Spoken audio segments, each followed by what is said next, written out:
अब मैं यहाँ का किस्सा समाप्त करके राजकुमार देवव्रत की पहली पत्नी का हाल बताता हूँ। रानी भी अपने पति के विरह में अत्यंत व्याकुल थी और हर दिन उनके लौटने का इंतजार कर रही थी।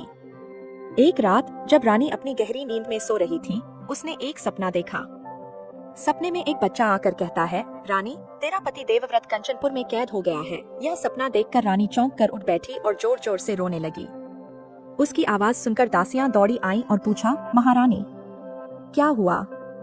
आप इस प्रकार क्यों रो रही हैं? रानी ने घबराकर उत्तर दिया, मैंने सपना देखा कि मेरे पति कंचनपुर में कैद हैं। उन्होंने जल्द लौटने का वचन दिया था, लेकिन अब तक नहीं आए। मुझे लगता है कि वह किसी विपत्ति में है।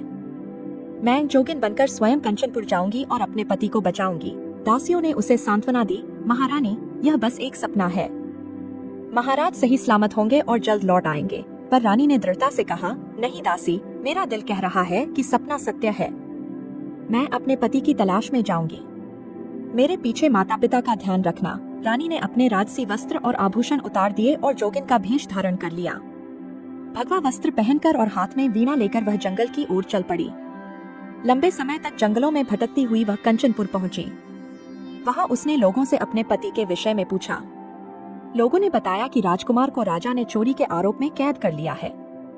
यह सुनकर रानी बहुत व्याकुल हुई और उपाय सोचने लगी। उसने पूछा, राजा को किस चीज का शौक है? लोगों ने बताया कि राजा को संगीत सुनना बहुत प्रिय है। यह सुनकर रानी को आशा की किरण दिखी, क्योंकि वह गायन कला में निपुण थी। रानी ने शहर के प्रमुख स्थानों पर जाकर गाना शुरू किया। उसकी मधुर वाणी और सुंदर शायरी से वह शीघ्र ही प्रसिद्ध हो गई। एक दिन जब वह उद्यान में वीणा बजा रही थी, उसकी मधुर तान सुनकर लोगों ने खूब तारीफ की। उसकी प्रशंसा राजा के कानों तक पहुंची। राजा ने चौकीदार से कहा, उस जोगिन को सम्मानपूर्वक दरबार में बुलाओ। चौकीदार रानी के पास गया और आग्रह किया। पहले रानी ने मना किया, लेकिन चौकीदार के समझाने पर तैयार हो गई। दरबार में पहुंचते ही सन्नाटा छा गया। राजा ने आदर पूर्वक उसे आसन दिया और कहा, हे योगिनी, अपने मुख से हरि का गुणगान करो। रानी ने वीणा बजाते हुए गाया, यह जो गति हमें भय है छोड़ दिया, माल खजाना हीरा मोती लुटाया है। फेक भाग के साल दुशाले, जग से चित्र उठाया है। उसकी रागिनी सुनकर दरबार तालियों से गूंज उठा।